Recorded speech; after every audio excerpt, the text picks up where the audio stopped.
El divorcio en Chile es una figura que fue incorporada en nuestra legislación el año 2004 con la entrada en vigencia de la ley número 19.947, Ley sobre Matrimonio Civil, la cual a su vez reemplazó a la antigua Ley de Matrimonio Civil del año 1884. El divorcio puede ser definido como aquella forma de poner término al matrimonio que es declarada judicialmente y que se produce por la infracción de los deberes del matrimonio o bien por haber cesado la convivencia conyugal. De lo anterior, podemos concluir algo que es fundamental. La decisión del divorcio, es decir, quien toma la decisión en torno a si una pareja se encuentra o no divorciada, es una decisión que emana del Estado a través de los órganos jurisdiccionales. Previo al ejercicio de una acción, dado que existe una acción de divorcio en nuestro ordenamiento jurídico, y luego de un proceso. Este proceso es el juicio de divorcio y los tribunales con competencia para declarar el divorcio son los tribunales de familia. En Chile existen dos clases de divorcio. Existe un divorcio por culpa o bien, como la doctrina lo ha llamado, divorcio-sanción. Esta es una concepción, la de divorcio-sanción, que nace en el siglo XIX y ve al divorcio como un castigo para el cónyuge que ha sido culpable, es decir, para el cónyuge que ha infraccionado a los deberes que emanan del matrimonio o a los deberes para con la familia. En Chile, este tipo de divorcio se encuentra regulado en el artículo 54 de la Ley 19.947 e implica que haya habido una causa imputable a uno de los cónyuges, la cual tiene que ser acreditada por quien demanda este tipo de divorcio. El otro tipo de divorcio que existe en nuestro ordenamiento jurídico es el divorcio remedio o por cese de convivencia. Este tipo de divorcio supone la existencia de un conflicto irremediable, el cual se prueba con el cese de convivencia, y acá no indagamos si uno de los cónyuges tuvo o no responsabilidad para dar lugar a este conflicto irremediable. Lo que nos interesa es que exista este cese de convivencia, exista este conflicto irremediable y que sea causal para poder declarar el divorcio, sin importar si uno de los cónyuges dio lugar o no a esta causal. En Chile consiste este cese de convivencia, este divorcio por cese de convivencia, en la constatación de la ruptura matrimonial y se encuentra regulado en el artículo 55 de la Ley 19.947. Centrémonos por ahora en el divorcio-sanción o divorcio por culpa. Este divorcio-sanción o divorcio por culpa tiene dos causales. Tiene una causal genérica y luego un listado de causales específicas. La causal genérica se encuentra definida en el artículo 54, inciso primero de la Ley 19.947 y consiste, según el texto legal, en una violación grave de los deberes y obligaciones que impone el matrimonio o bien una violación a los deberes y obligaciones para con los hijos, siempre y cuando esto haga intolerable la vida en común.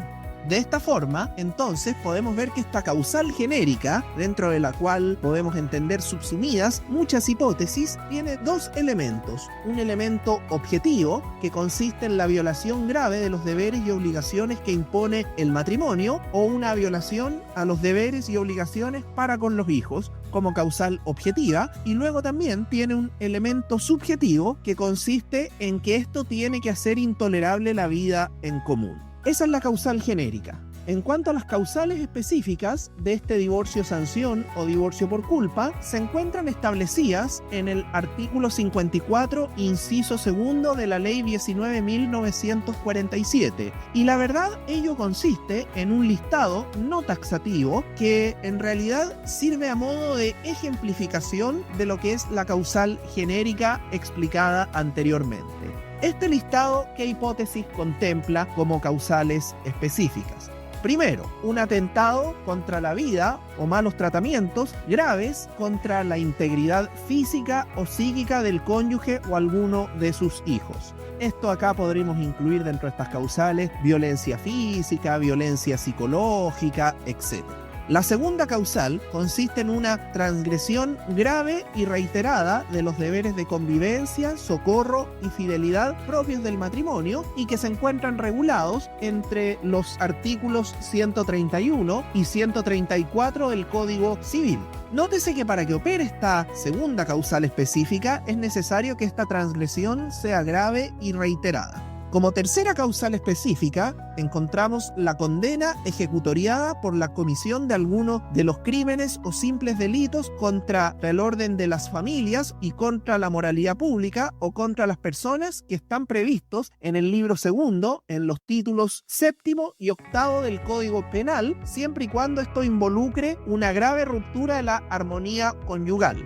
Acá estamos hablando de la comisión de delitos y para ser más específico hablamos de la comisión de delitos contra la vida o bien de delitos sexuales. La cuarta causal consiste en el alcoholismo o drogadicción que constituye un impedimento grave para la convivencia armoniosa entre los cónyuges o entre estos y los hijos. Y siempre y cuando esto genere un impedimento grave para la convivencia, ya sea entre los mismos cónyuges o en relación de los cónyuges con los hijos. Y la quinta causal que se encuentra vigente en este listado consiste en la tentativa de prostituir al otro cónyuge o a los hijos. Bueno, este divorcio sanción o por culpa, ¿cuál es el castigo que el ordenamiento jurídico prevé para este?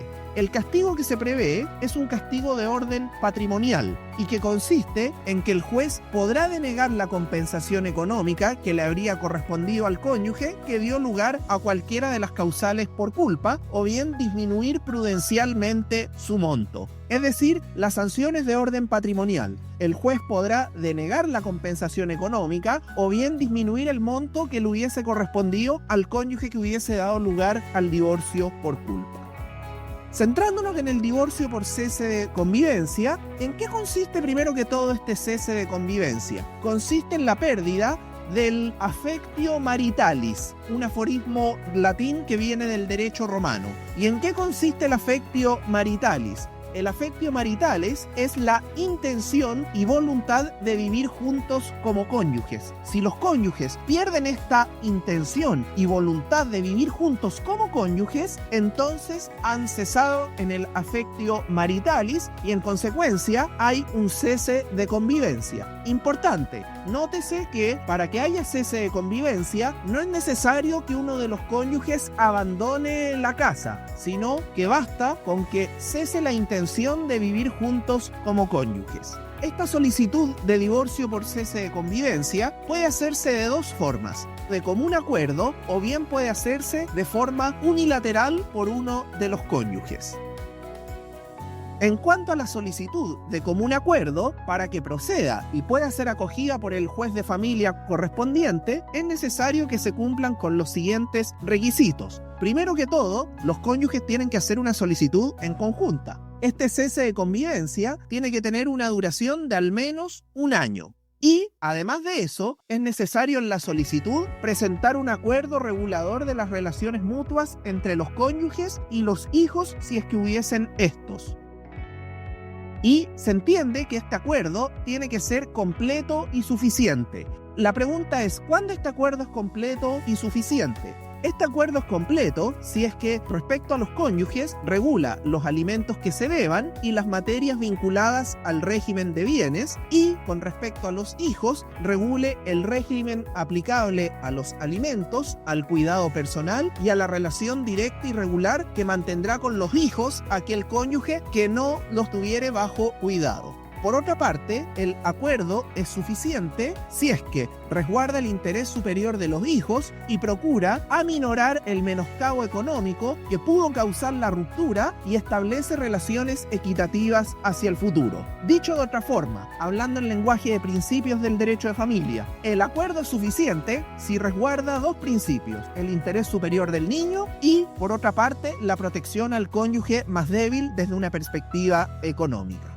Presentado este convenio regulador, el juez será quien evalúe el cumplimiento de los requisitos de este, y al juez la ley le concede la facultad de subsanar en la sentencia de divorcio las deficiencias que pueda haber este presentado, o bien modificarlo si este fuese o incompleto o insuficiente. En cuanto al divorcio que es solicitado de forma unilateral, para que éste proceda es necesario cumplir con los siguientes requisitos. Primero que todo, tiene que haber una solicitud de uno de los cónyuges, solamente de uno, dado que es unilateral. Como segundo requisito, tiene que existir un cese efectivo de la convivencia conyugal. Como tercer requisito, es necesario que esta convivencia haya cesado por un lapso de tiempo de al menos 3 años. Y como cuarto requisito, es necesario que no exista una reanudación de la vida en común con ánimo de permanencia que interrumpa el cómputo del plazo señalado. Es decir, si dentro del lapso de tiempo hubo una reanudación de lo que anteriormente llamamos affectio maritalis, no podrá acogerse esta solicitud de divorcio unilateral. Solicitado el divorcio unilateral, la parte demandada, el cónyuge, tiene una defensa para eventualmente oponerse al divorcio y, si procede, incluso enervar esta acción de divorcio. ¿Cuáles son las dos causales que pudiese esgrimir la parte demandada como defensa ante una demanda de divorcio unilateral? La primera consiste en alegar que no se ha cumplido con el plazo o bien ha existido una interrupción de este. De esta forma, la parte demandada puede defenderse alegando que o bien no se cumplió el plazo, es decir, aún no han transcurrido los 3 años, o bien, habiendo transcurrido ese tiempo, hubo una reanudación de la vida en común con ánimo de permanencia, es decir, en algún momento hubo affectio maritalis. Y la segunda posible causal de defensa que tiene la parte demandada es oponer la cláusula de dureza. ¿En qué consiste esta cláusula de dureza? La parte demandada puede oponerse al divorcio cuando la parte demandante, es decir, el cónyuge que demanda el divorcio, no ha cumplido con una obligación alimenticia respecto del cónyuge o bien respecto de los hijos pudiendo hacerlo. Es decir, el demandante, pudiendo haber cumplido con los alimentos que le debía a su cónyuge o bien a sus hijos, no ha cumplido con esta obligación alimenticia. Para la procedencia de esta cláusula de dureza, se tienen que cumplir con los siguientes requisitos. Primero, tiene que haber una solicitud de la parte demandada. La naturaleza jurídica que tiene esta cláusula de dureza es la de ser una excepción perentoria. Como segundo requisito, es necesario que la obligación alimenticia esté determinada judicialmente. Solamente eso. Acá la ley de matrimonio civil no distingue si estos alimentos tienen que ser alimentos provisorios o definitivos, y en consecuencia se ha resuelto que, dado que la ley no distingue, no corresponde al intérprete distinguir. Por lo tanto, estos alimentos pueden ser tanto alimentos provisorios como definitivos. El requisito es que estén determinados judicialmente. Como tercer requisito, se requiere que este incumplimiento sea reiterado durante el cese de convivencia. ¿Y qué significa que sea reiterado? Es decir, que el demandante tiene que haber incumplido con 2 o más meses a su obligación alimenticia. Y como cuarta causal, se necesita que este incumplimiento sea injustificado. Es decir, que el demandante haya podido cumplir. Y por lo tanto, es decir, que su conducta, su incumplimiento a la obligación alimenticia sea de carácter culpable. Es decir, que podamos atribuírsela a culpa o dolo. La carga de la prueba en torno a si este ha sido justificado o injustificado le corresponde al demandado. Por lo tanto, el cónyuge deudor es quien tendrá que acreditar la causal de justificación de su incumplimiento en caso de que ésta proceda. En cuanto a la acción de divorcio, al divorcio como una acción judicial, podemos decir que esta acción tiene las siguientes características. Primero que todo, es una acción de carácter irrenunciable e imprescriptible. Segunda característica, ambos cónyuges son titulares de la acción de divorcio, con excepción del caso del divorcio por culpa. En ese caso, solamente es titular el cónyuge que no dio lugar al divorcio por culpa. En cuanto al procedimiento, es un procedimiento de carácter reservado y en el cual existe una obligación del juez de familia de llamar a conciliación. Y finalmente, es necesario decir que en este procedimiento se aplica un régimen probatorio diferente a los matrimonios que fueron celebrados con anterioridad a la entrada en vigencia de la ley 19.947. Es decir, los matrimonios que se celebraron antes del 17 de noviembre del año 2004 es decir, antes de la entrada en vigencia de la Ley de Matrimonio Civil, estos matrimonios gozan de libertad probatoria para poder acreditar el cese de convivencia. En cambio, los matrimonios que se celebraron desde el 18 de noviembre del año 2004 solamente pueden probar el cese de convivencia a través de los mecanismos establecidos por el acuerdo establecido en el artículo 22 de la Ley 19.947 o bien con la notificación de la demanda de separación conforme a lo señalado en el artículo 25 de la Ley 19.947. Finalmente, podemos señalar cuáles son los efectos del divorcio.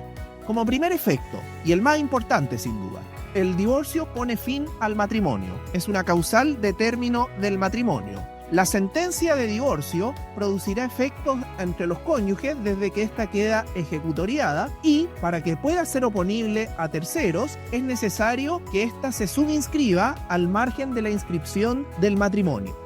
Como segundo efecto, el divorcio crea el estado civil de divorciado. Como tercer efecto, el divorcio permite revocar las donaciones que por causa de matrimonio se hayan realizado siempre y cuando el divorcio haya sido declarado por culpa y solamente esta revocación con respecto al cónyuge que dio lugar al divorcio de forma culpable.